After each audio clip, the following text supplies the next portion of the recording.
Hi, I'm Bucks County District Attorney Matt Weintraub. Although sadly not for long, I'll be stepping down at the end of December to pursue a new career opportunity.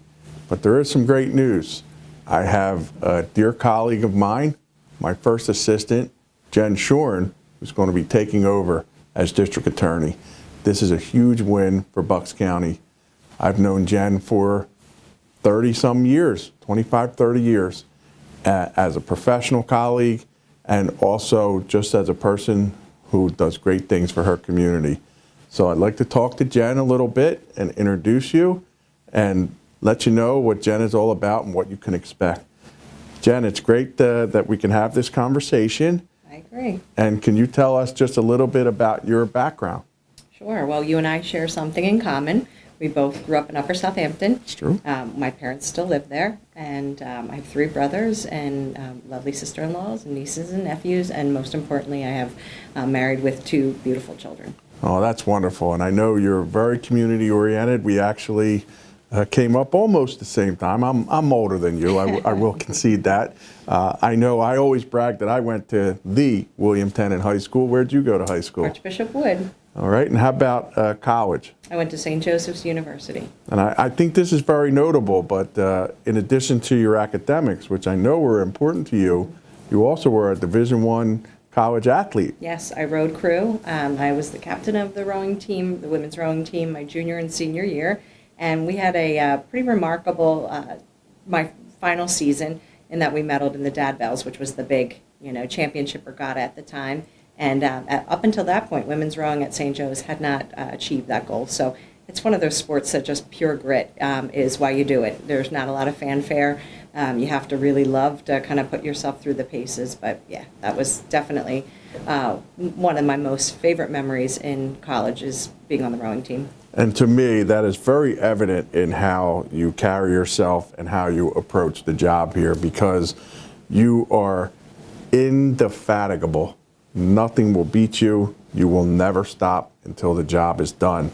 But can you tell us a little bit about how you got here, some of your early career, why you became a prosecutor, and then maybe we can just touch on some of your notable cases. Yeah, absolutely. So, I wasn't certain what I wanted to do when I was an undergrad. Ultimately, I figured out law school was the right path for me, but I knew I wanted to advocate for kids. And I knew a law degree would allow me to do that with quite a bit of power, make an impact on the community. I made that part of my goal when I was a new prosecutor. I was not initially in the child abuse unit, which used to be called child abuse, now special victims. And I worked really hard to prove that I was worthy of that unit.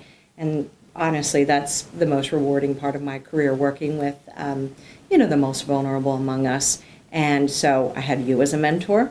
I had Michelle Henry as a mentor early on when I started in the office, and really learned from some fantastic people, many others, countless others, and had great peers, and knew that this is the job I love. And I've been doing it now since 1999 here in Bucks County, the county I grew up in. Non-stop since 1999. Non-stop, and I love it. That's a great legacy, and the future is yet unwritten, but I expect that you're going to continue to do great things here in Bucks County. I know there was a couple of years ago where I had to make a choice as to who would succeed me as district attorney if I left in the middle of my term, which I am doing. So that is it's a big mantle to carry, but I have absolute confidence that you're going to do an excellent job. Now, people I'm sure have heard about some of the cases you prosecuted and they know you.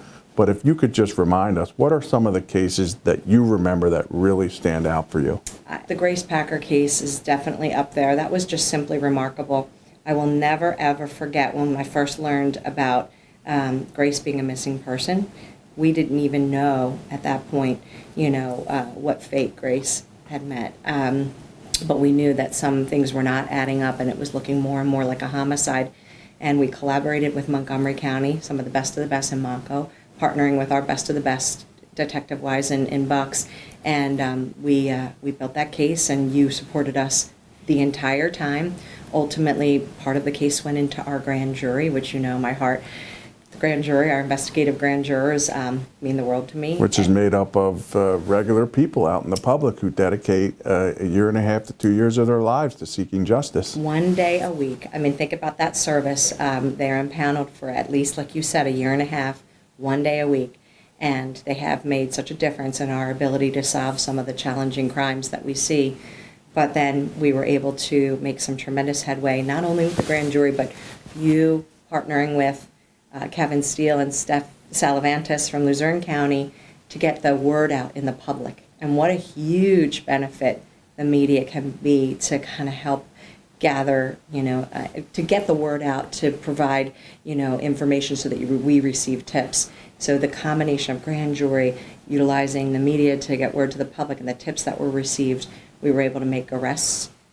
Well, I'd like to just say, because I know you professionally, I know that your commitment to public service is second to none. And I know, because I've now seen you do this repeatedly, that your ability to communicate with the public to let them know that they're safe is a priority for you. Absolutely. And it's something that you really take to heart.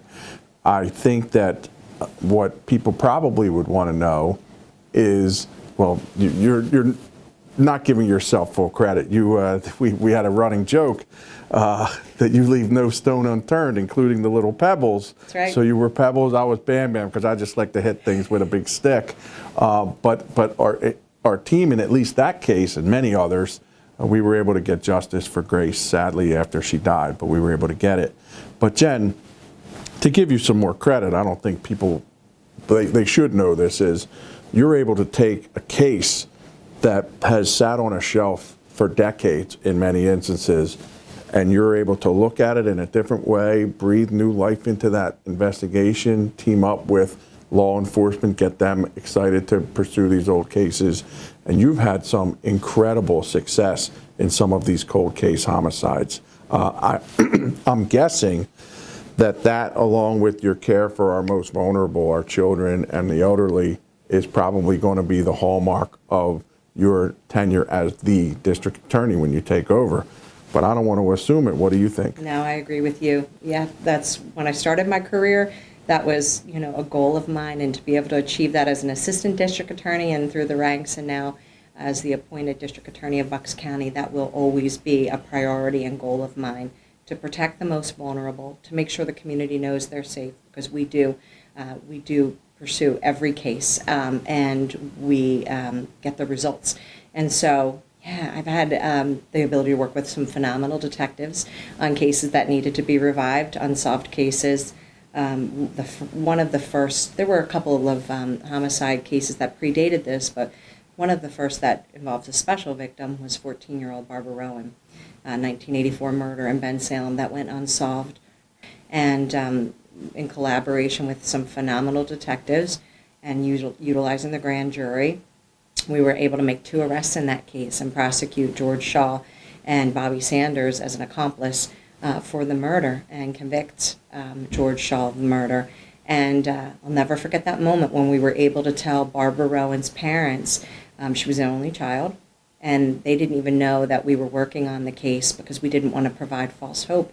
But we met them at their home, they welcomed us in, and we were able to tell them that we made an arrest, or that arrests were imminent.